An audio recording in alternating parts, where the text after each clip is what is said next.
Good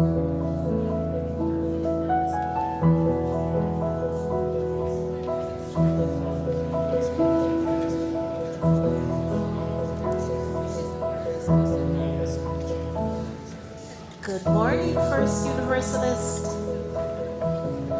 Nobody said anything. Oh, thank you.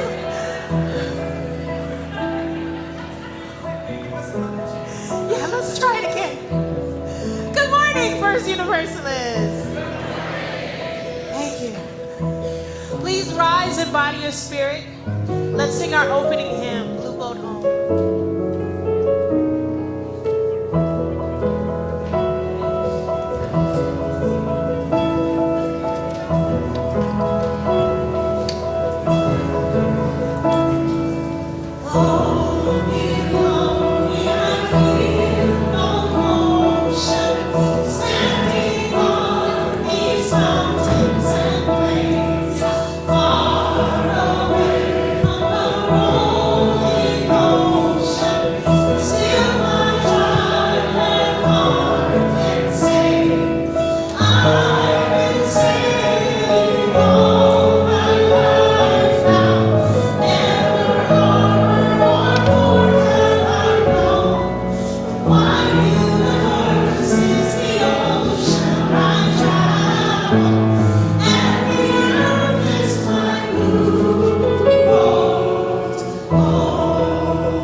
Should we try? Ooh, fancy.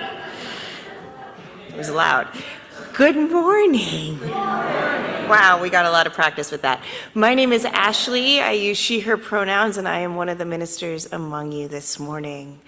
Welcome to all of you in the sanctuary. Welcome to all of you joining us online, where I hope you are cozy somewhere. Welcome. Let us take just a moment to breathe and arrive in this place. Let our spirits catch up with our bodies now.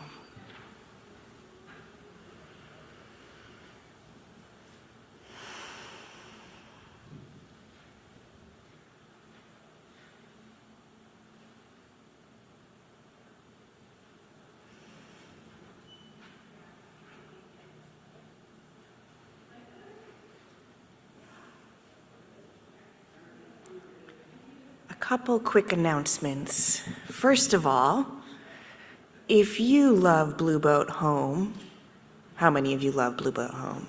Yeah. You know you want to see Peter Mayer in concert.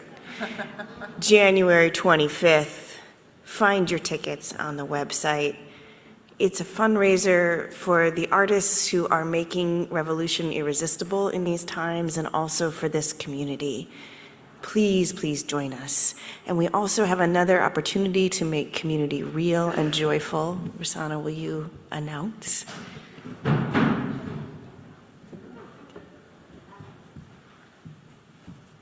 Hi, my name is Rosanna.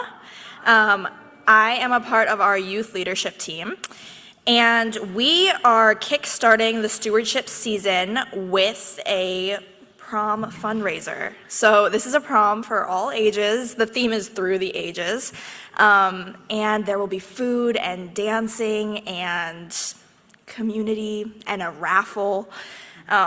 It's going to be loads of fun. It's next Saturday, the 18th, from 5 to 8.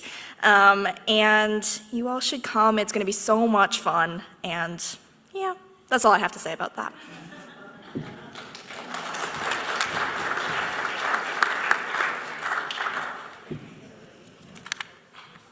So much community to make happen, you all.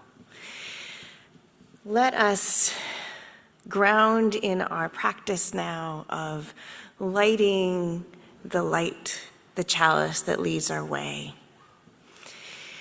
Will you join me in our chalice lighting words as I light the flame? Love is the spirit of the church, and service is its law. This is our great covenant, to dwell together in peace, to seek the truth in love, and to help one another. Amen and welcome. Amy, will you deepen our time together now?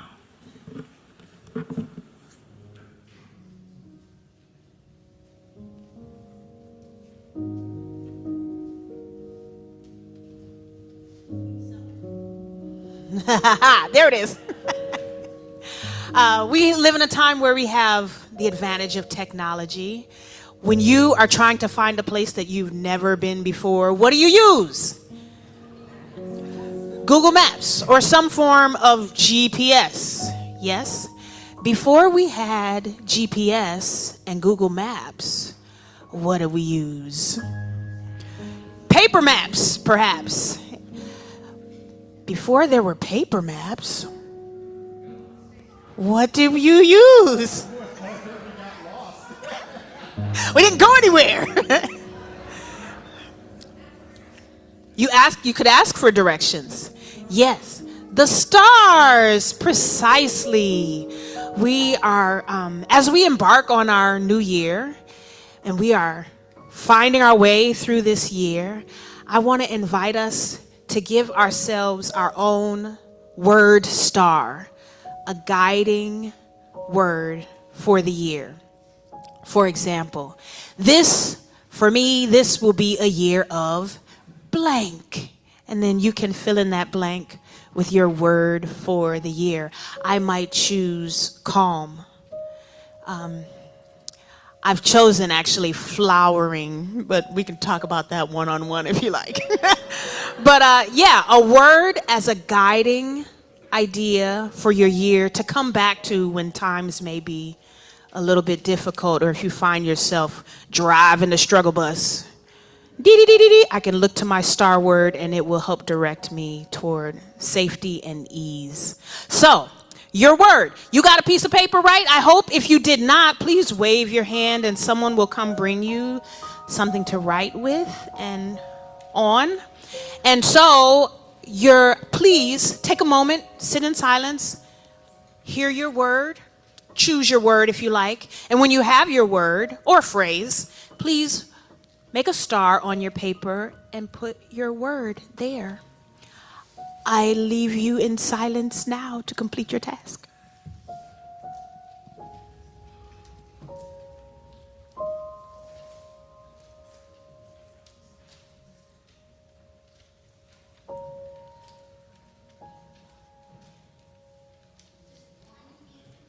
You can put as many words as you need or like.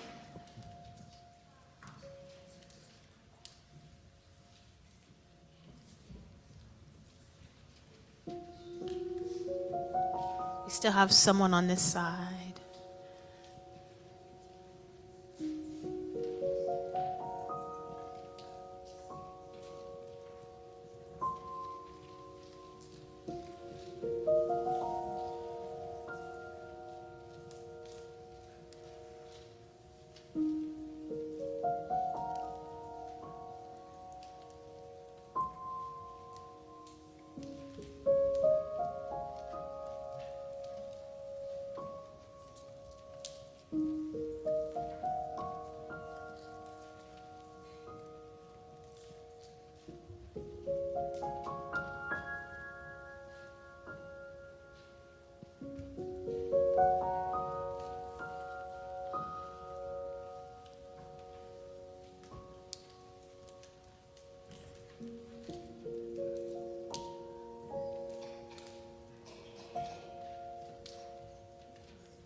I just see a couple of people still working, so we'll give them a little space.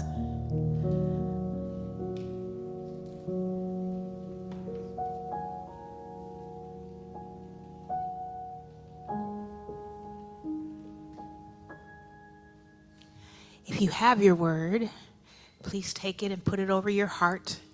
Let it sink in.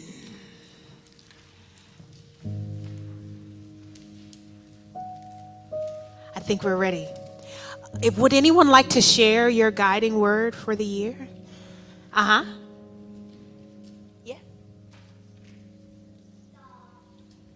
Oh, did you say doll? Dog. Oh, wait, say it one more time. Star. Is that right? No.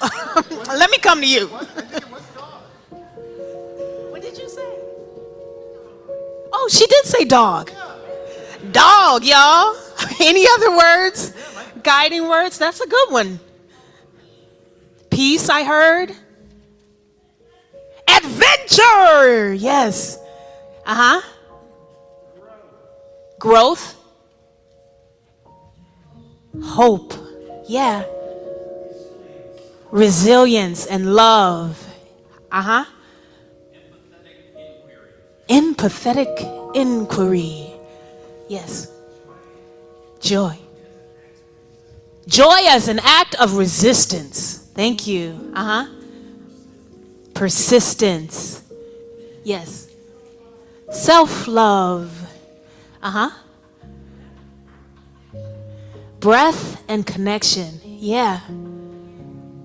Oh, I didn't hear you. Piano?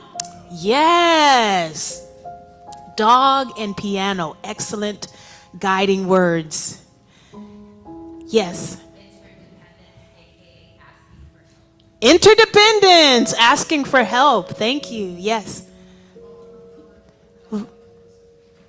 I heard vulnerability and authenticity. Yes. I see. No. Oh. Yes. Audaciousness. Last call. Satisfied. That didn't mean that was the last word. Is there anybody else? Comfort, yes, yes. Learning, advocacy and solidarity, yes. So, you got your stars, your guiding stars. Oh, there's one more. Harmony, yes. I invite you to, if you like, maybe post your star someplace where you can see it often so that you can be reminded of how you want to make your way through 2025. Or Glenn Thomas earlier suggested that you could keep it in your pocket every day of the year. if it makes it through the wash a few times. Yeah. I'll make it a couple months. Okay. Well, thank you. Wishing us all a year of all of the things that we have named for ourselves, and also of wonderful community.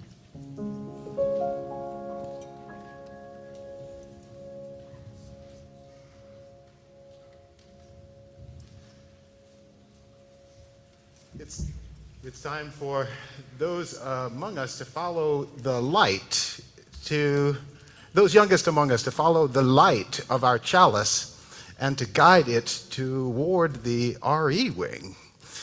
And this is a symbol for us. It means as the light travels, so does the light inside of our hearts, the lights inside of our spirits. So, because symbols are so good for reminding us of the we that we want to become. You got it? Okay, can I? Yeah. Just for fire safety and stability and teamwork. I think I'm gonna drop the lantern. Fantastic. Thank you. Interdependence, yes, exactly.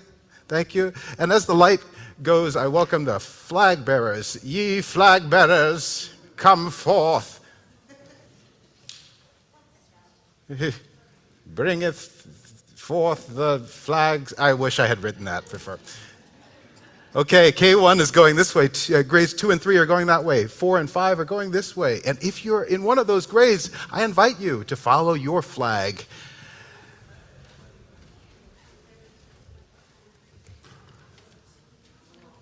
We're all going to different places. Some of us are staying right where we are to do the same work, meant just for us.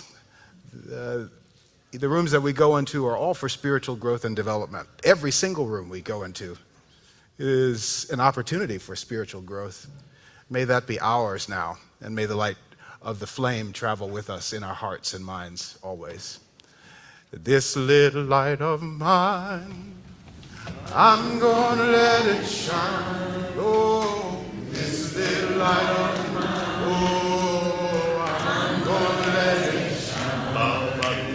This little light of mine, oh, I'm gonna let it shine. Let it shine, let it shine, let it shine. I want to encourage the rhythm in the room. This little light of mine, oh, I'm gonna let it shine.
Unitarian Universalist minister John Morgan writes of how solitude and silence are powerful ways in which spiritual communities come together in worship. To center down quietly together helps a community feel connected in ways that words cannot supply. He prays, "Teach me to be still, so that I might hear myself and others." After that lovely singing in harmony, we'll take a moment to center down quietly together, to share a moment of stillness. Be aware of our bodies and our hearts and this space and the rhythm of our breaths as individuals and together.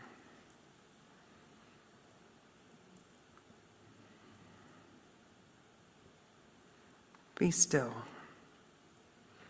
so you might hear yourself and others.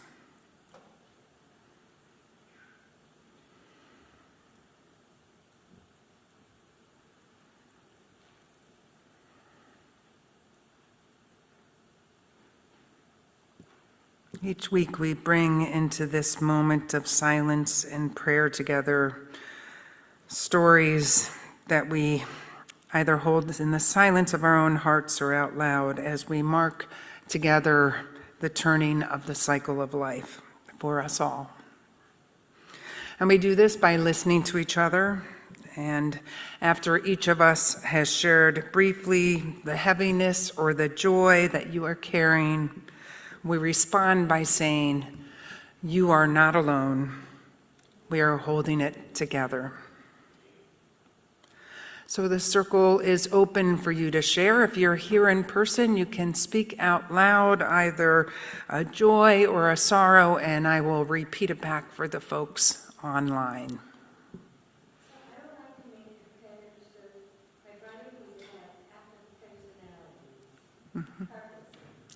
Prayer for family members who are struggling with health. You are not alone. We are holding it together. My cousin who has had to evacuate his home and all the other people. For the folks in California, family members who have had to evacuate their homes, and everyone who's struggling around the fires. You are not alone. We are holding it together.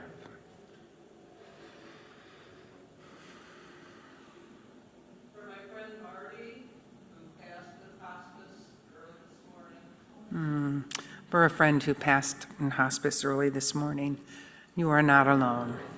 We are holding it together.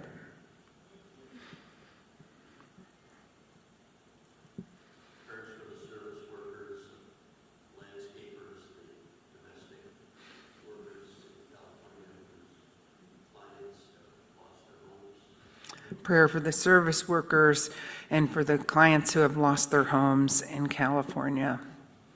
You are not alone. We are holding it together.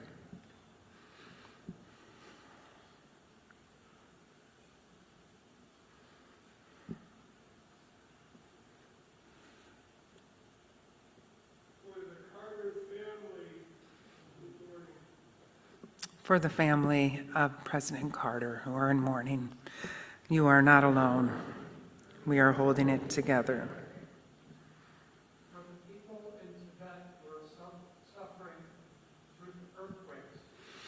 For people in Tibet suffering through earthquakes, you are not alone. We are holding it together. For the people of Palestine whose cries for help have just been drowned out by repetition. For the people of Palestine whose cries for help have been drowned out, you are not alone. We are holding it together.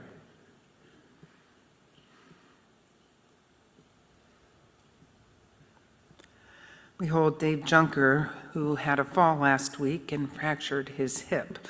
He did have surgery to correct it, and it was successful, but he's recovering now. You are not alone. We are holding it together.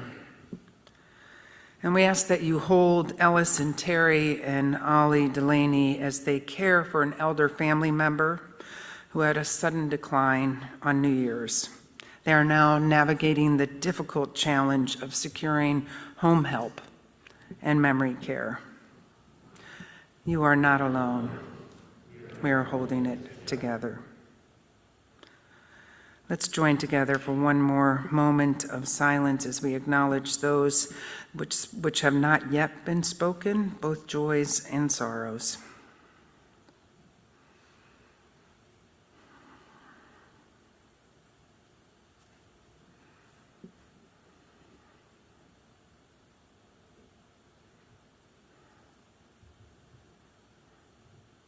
Blessed be.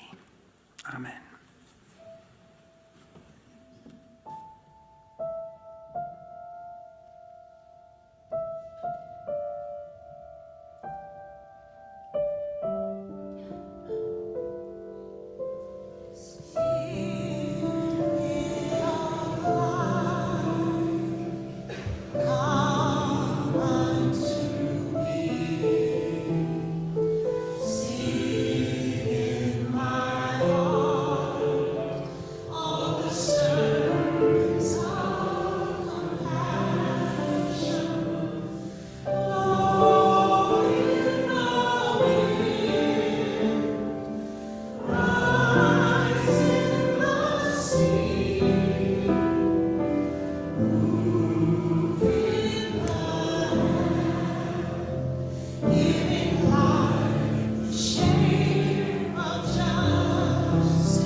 Now we make a constellation of the many stars.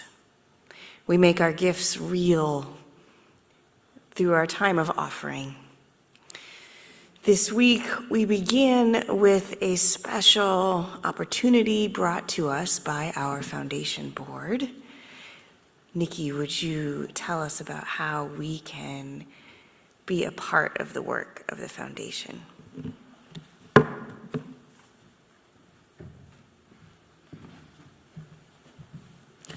Good morning, everyone. My name is Vicki Neer, and I'm a member of the church's foundation board. Unitarian Universalist minister, Reverend Dr. Mark D. Morrison Reed, once said, "The religious community is essential, for alone our vision is too narrow to see all that must be seen. Together, our vision widens, and our strength is renewed." The foundation board is one way in which First Universalist widens our vision to see all that must be seen and works in partnership with our community. Do you know a group or nonprofit in our area that's making a big positive impact?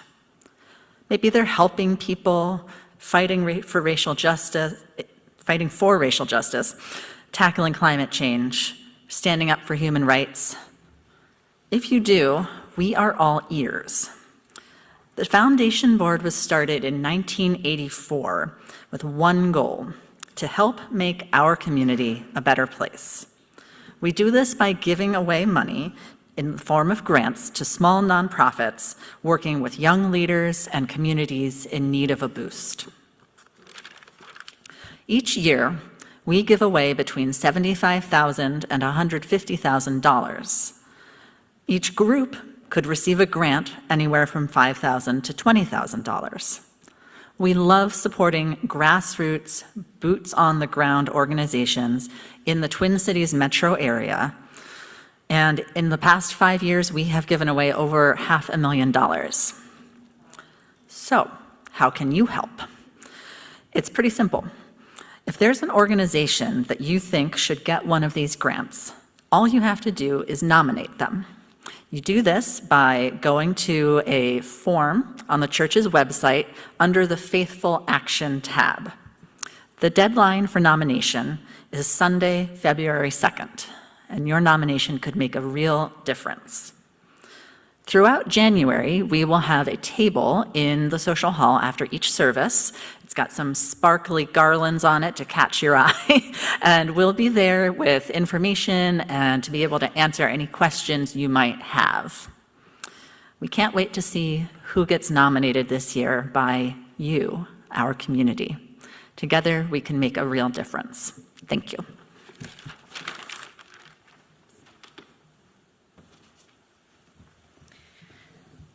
This week, our community offering goes to the Minister's Emergency Fund. Every week, we say that if this is a week you need to practice receiving the generosity of this community, oftentimes the harder task for many of us, you can talk to one of the staff members after worship. But we have run out of our emergency funds. So this is the time to replenish. There are too many people choosing between buying groceries on a credit card if they have access to credit and paying for prescriptions. Too many times when we get requests for, can you just cover that last $300 of my rent this month? We hold each other together, we make a constellation together. Please give boldly to that fund. And please also get your pledge forms in. I know that our fiscal year starting in July feels like a really long time from now. Look at the snow, that's not what it looks like in July. But Mark, our treasurer, will be really happy if you get in your pledges next week. Not just Mark, we all will be. Because this is the time when we are trying to collect those so that instead of after inauguration, us being focused on our internal infrastructure, we get to be focused on the ministry that the world so desperately needs. We need you to get your pledges, your commitments in so that we can be the people we need to be in the world and to each other. You can find pledge packets if you have lost track of your own in the narthex, which is a fancy way of saying that entryway where you came in, or voila, via QR code. Please give boldly, and please let us know if you need to receive the gifts of this community this week, because I have confidence there will be gifts to receive again by the end of this service.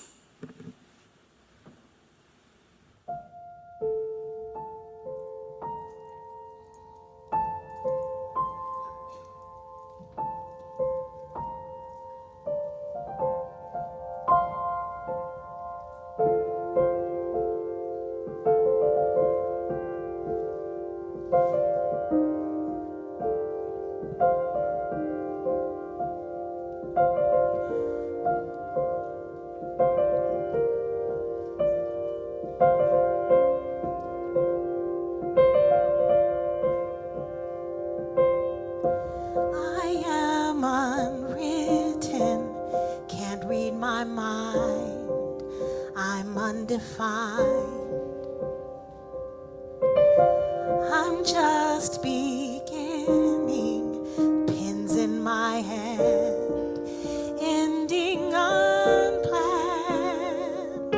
Staring at the blank page before me, open up the dirty window, let the sun illuminate the words that you could not find, reaching for something in the distance, so close you can almost taste it.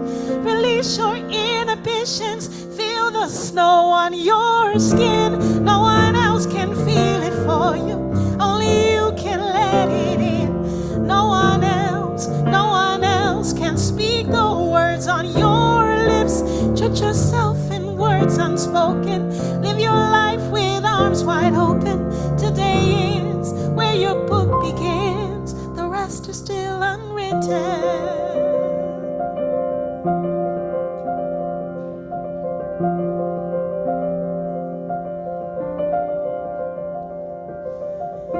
We break tradition, sometimes our tries are outside the lines. We've been conditioned to not make mistakes, but what are those anyway? Staring at the blank page before us, open up the dirty window, let the words illuminate the words that you could not find, reaching can almost taste it. Release your inhibition. Feel the rain on your skin. No one else can feel it for you. Only you can let it in. No one else can speak the words on your lips. Judge yourself in words unspoken. Live your life with arms wide open. Today is where your book begins. Feel the rain on your skin. No one else can feel it for you. Only you can let it in. No one else can speak the words on your lips. Judge yourself in words unspoken. Live your life with arms wide open. Today is where your book begins. The rest is still unwritten. The rest is still unwritten. You wrote one word today.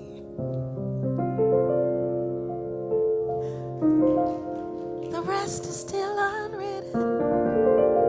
Ooh, the rest is still unwritten.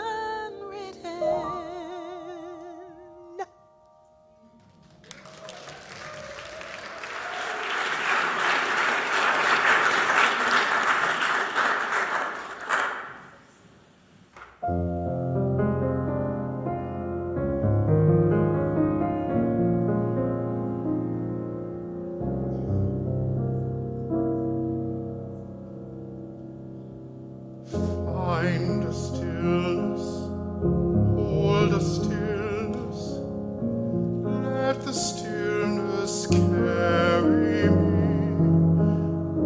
Find the silence, hold the silence, let the silence carry me. In the Spirit, by the Spirit, with the Spirit giving power, I will find true harmony.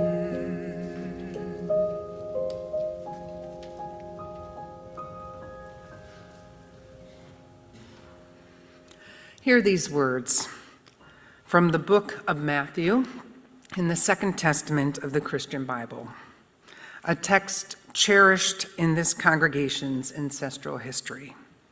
This is the story of the Epiphany, a tale we recount at First Universalist as part of our annual Christmas pageant. In the time of King Herod, after Jesus was born in Bethlehem of Judah, Magi from the east came to Jerusalem, asking, "Where is the child who has been born King of the Jews? For we observed his star as it's rising and have come to pay him homage." When King Herod heard this, he was frightened, and all Jerusalem with him. Calling together the chief priests and scribes of the people, he inquired of them where the Messiah was to be born. They told him, "In Bethlehem of Judah, for so it has been written by the prophet. And you, Bethlehem, in the land of Judah, are by no means least among the rulers of Judah, for from you shall come a ruler who is to shepherd my people, Israel." Then Herod secretly called for the Magi and learned from them the exact time when the star had appeared. He sent them to Bethlehem, saying, "Go and search diligently for the child, and when you have found him, bring me word, so that I may also go and pay him homage." When they had heard the king, they set out, and there ahead of them went the star they had seen at its rising, until it stopped over the place where the child was. When they saw that the star had stopped, they were overwhelmed with joy. On entering the house, they saw the child with Mary, his mother, and they knelt down and paid him homage. Then, opening their treasure chests, they offered him gifts of gold, frankincense, and myrrh. And having been warned in a dream not to return to Herod, they departed for their own country by another road. The path before us. Our journey awaits.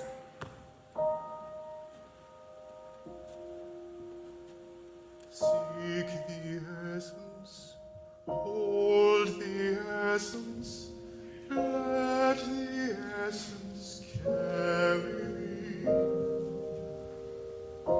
Let me flower, help me flower, watch me flower, carry me.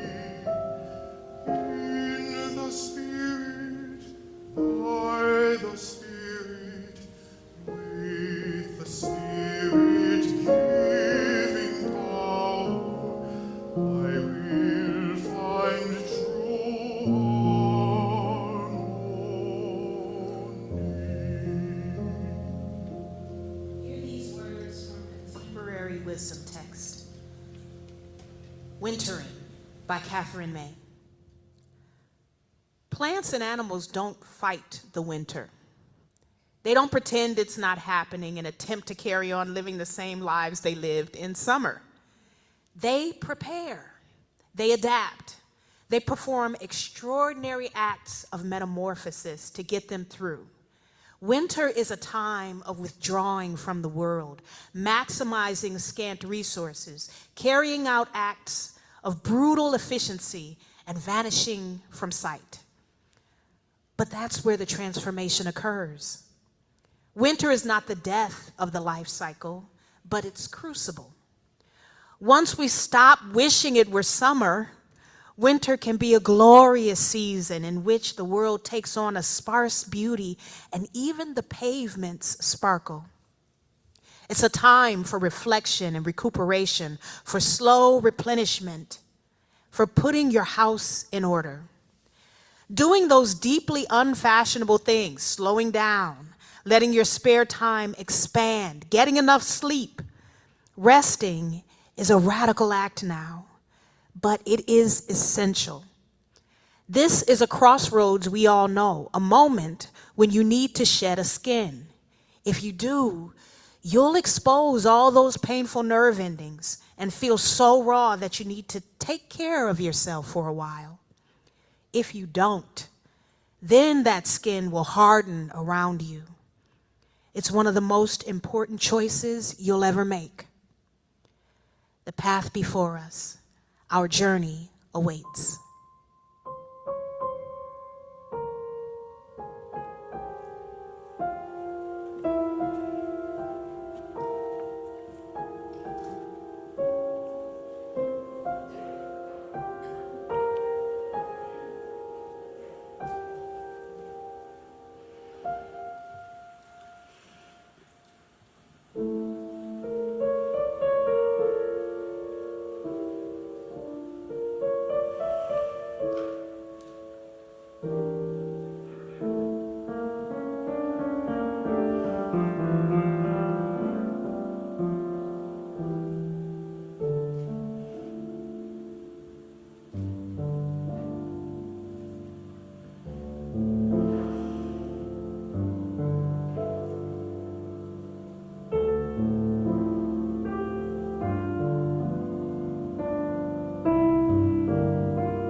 When I was in 4th grade, I had to write an essay about what I collected for school.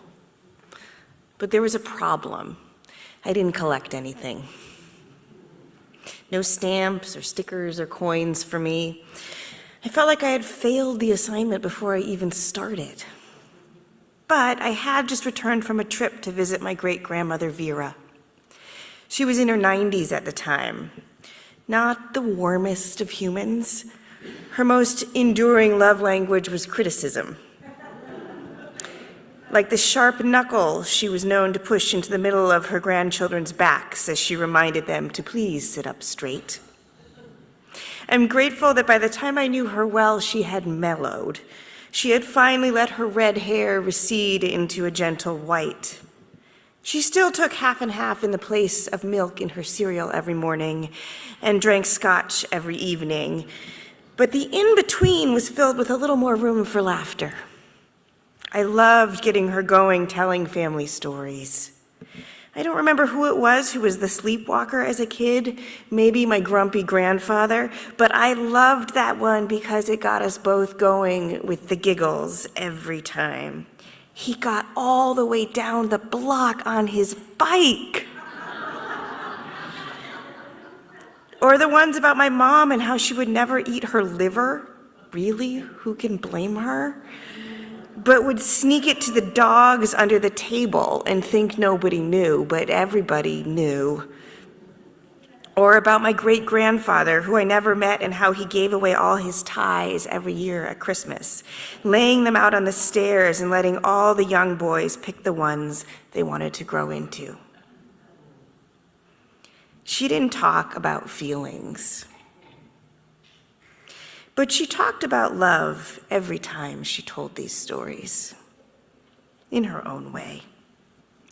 And I would ask for these stories on repeat, because as I figured out when I sat down to write that 4th grade essay about what I collected, I collect stories.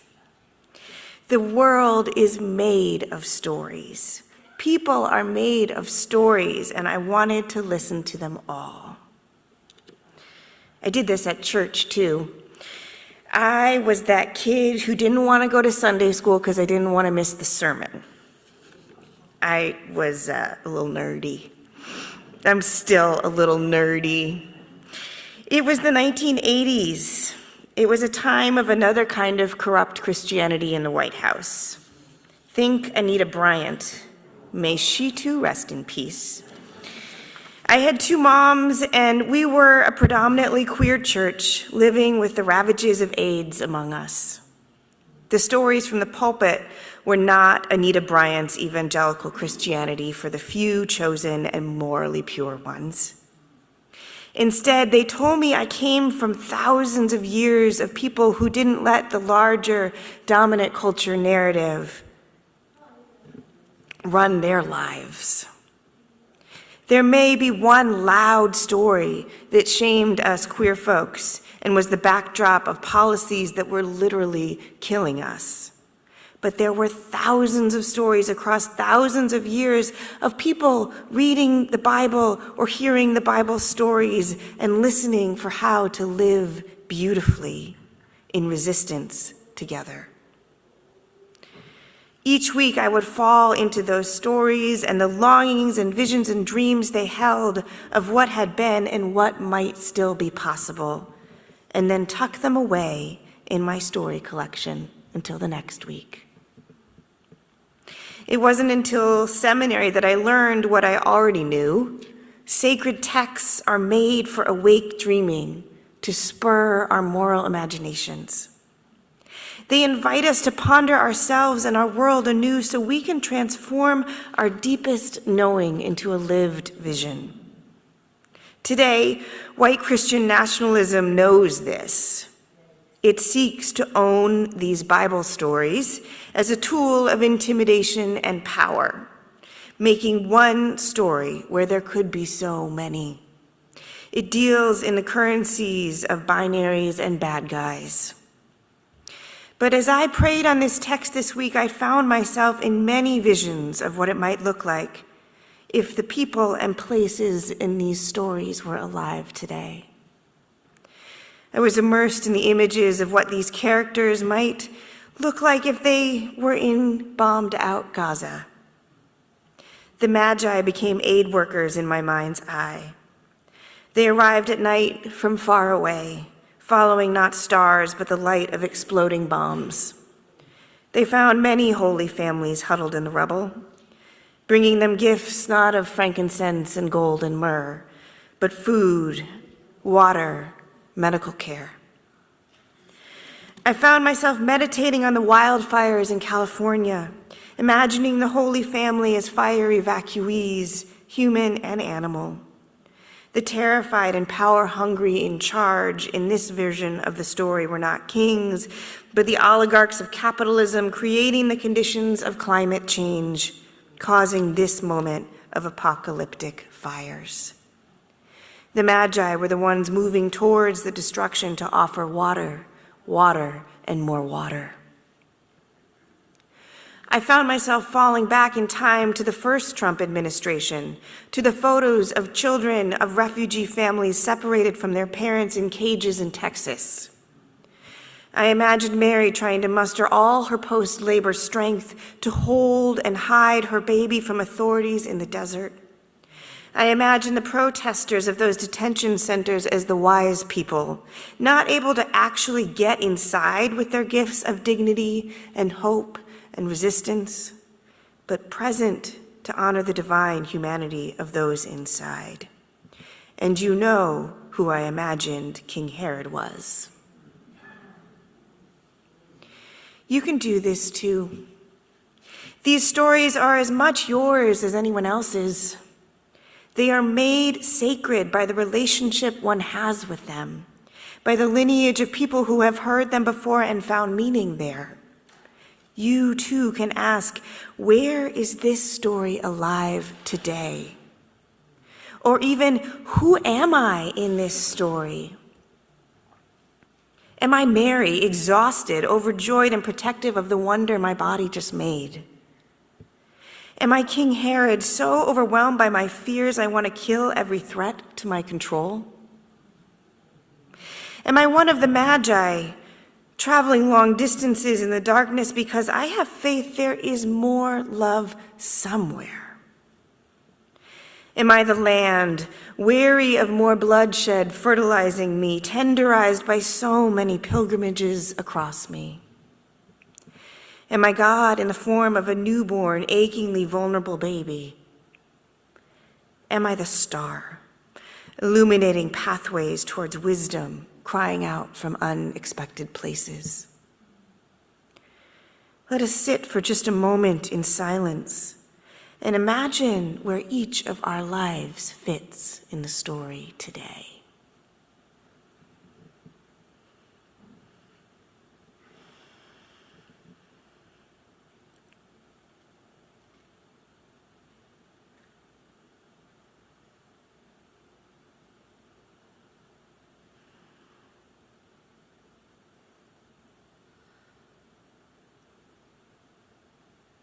If I sit long enough, the answer is yes to all of these questions.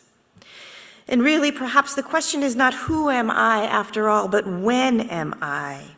Mary, a wise one, the land, baby Jesus, King Herod, the star. When we are able to be honest with ourselves, we are all of them.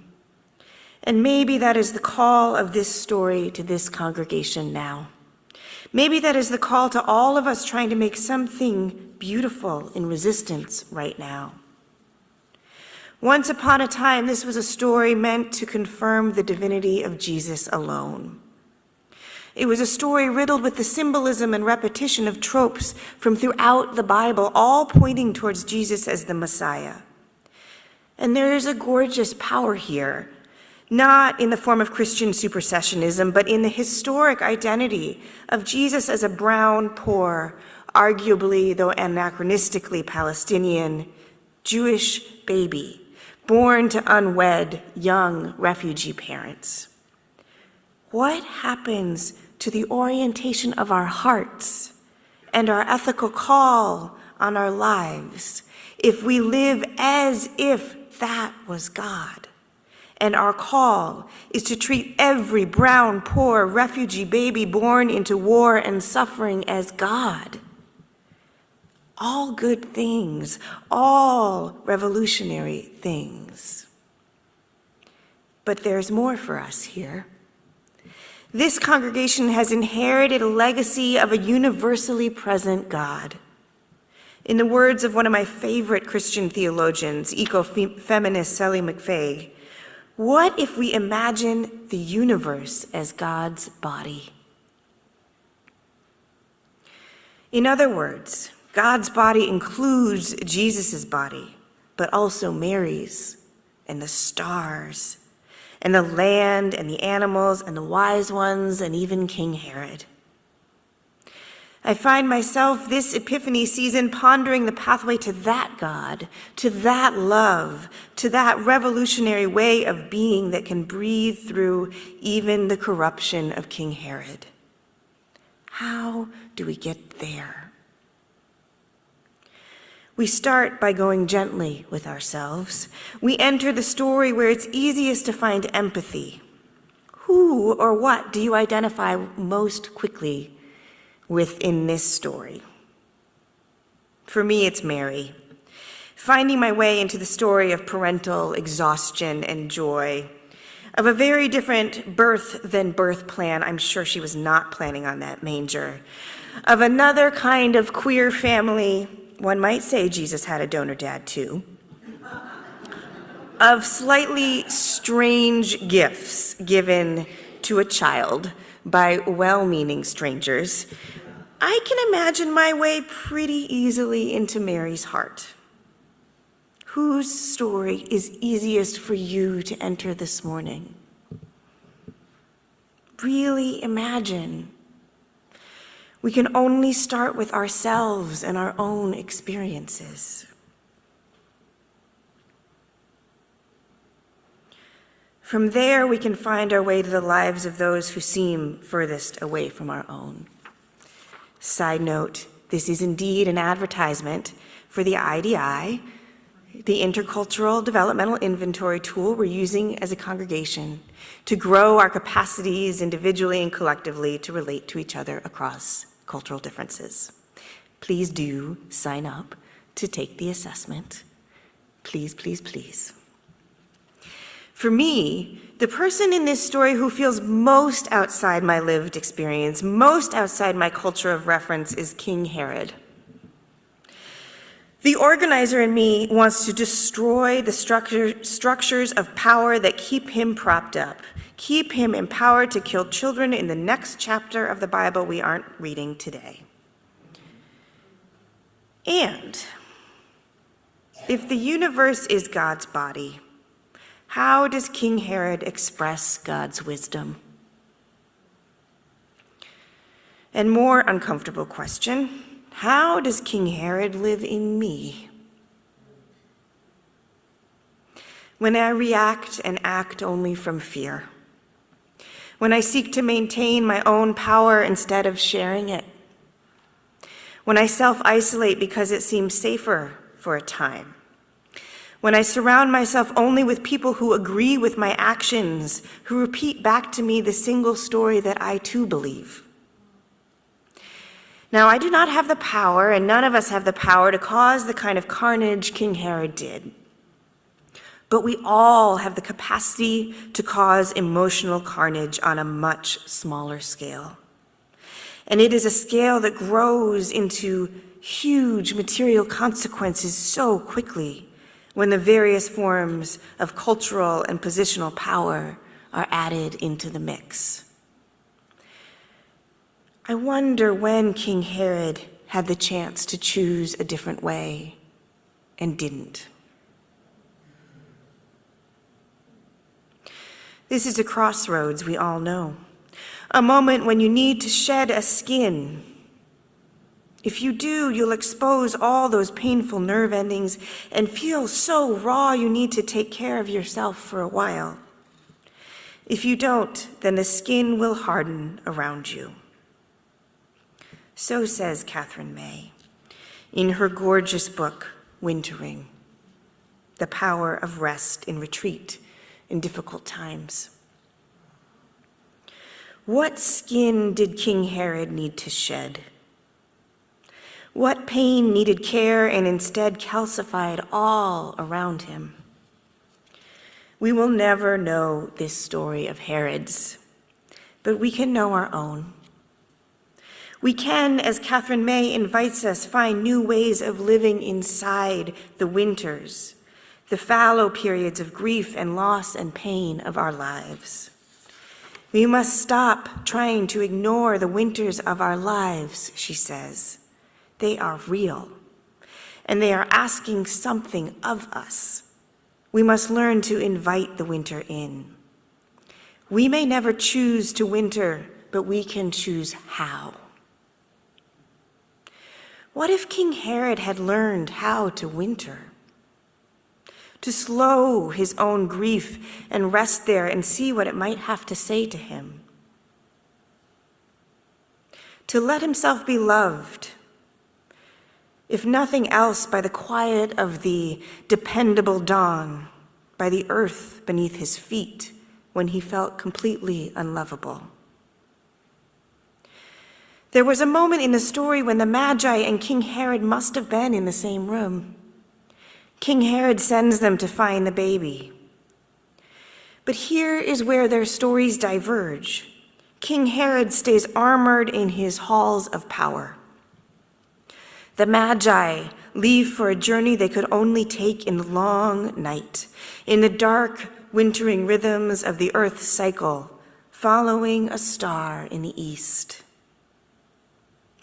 The choice to become a king or a wise one is always ours.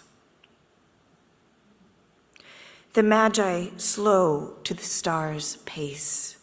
They carry with them both heartbreak and hope as gifts. The hope is in the gift of gold, the symbol of the power of love inside that baby they seek. But they also carry the gifts of heartbreak. Frankincense and myrrh are used to anoint the dead. They carry the gifts for the whole life cycle with them. They carry the knowledge of the winter with them, and they do not shy away from it. Maybe, just maybe, it's only together that they can hold them all. They both have enough hands and enough heart wisdom to bear the burden of holding heartbreak and hope all at once. And most importantly, they have the courage to dream together. And having been warned in a dream not to return to Herod, they left for their own country by another road.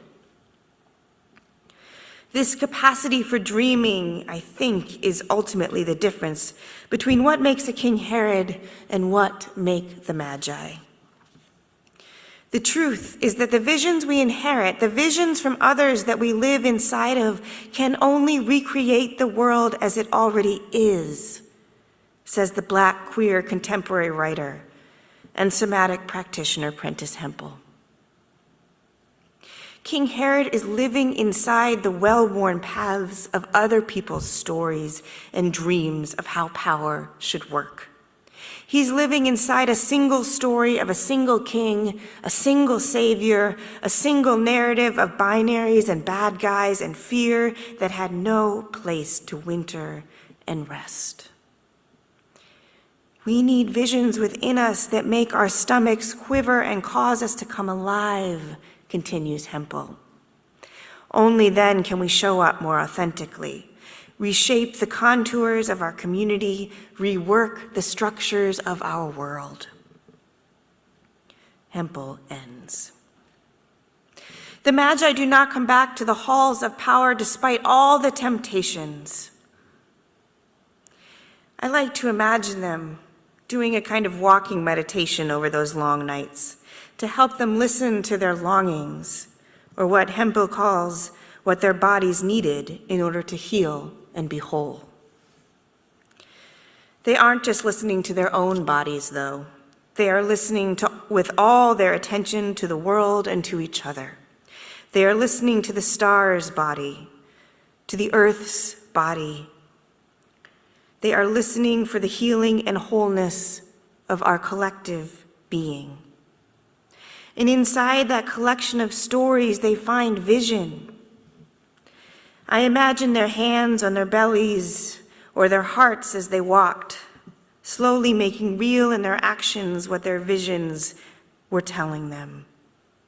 With each step, moving out of the single vision of King Herod and into their own many stories. May we do the same. Hands on our chests and bellies, listening to the breath of the universe, of God moving through us. In this collective wintering time, this time of so much fear unfolding as the next administration becomes real, may we too make time to rest and to grieve, to listen and to dream ourselves and each other into wholeness. And when we feel epiphanies of our own, may we too find the courage to travel together with hope in one hand and heartbreak in another. Just like the earth and the animals teach us, winter is not the death of our life cycle. It can be the crucible of our becoming. Let us make it so. Amen. There is more love somewhere. There is more love somewhere. I'm gonna keep on till I find it. There is more love somewhere. Yes, shake off a limb. Yes, exactly. Yes. Get ready. Get your body ready to sing into this song. There is more hope somewhere. There is more peace. There is more joy. And I admonish you. Let's sing it not like it's happening right now and right now only, but sing it like you know that there's about to be 7 days ahead where at least once you're going to need to hear the message, and you're going to have to sing it to yourself. There is more hope somewhere. There is more hope. There is more hope somewhere. I'm going to keep on. I'm going to keep on till I find it. There is more hope somewhere. There is more joy. There is more joy somewhere. There is more joy somewhere. I'm gonna keep on till I find it, till I find it. There is more joy somewhere. There is more peace. There is more peace. There is more peace somewhere. There is more peace somewhere. I'm gonna keep on till I find it. There is more peace somewhere. Now let's save an extra one for the person who's going to need to hear it from you. There is more love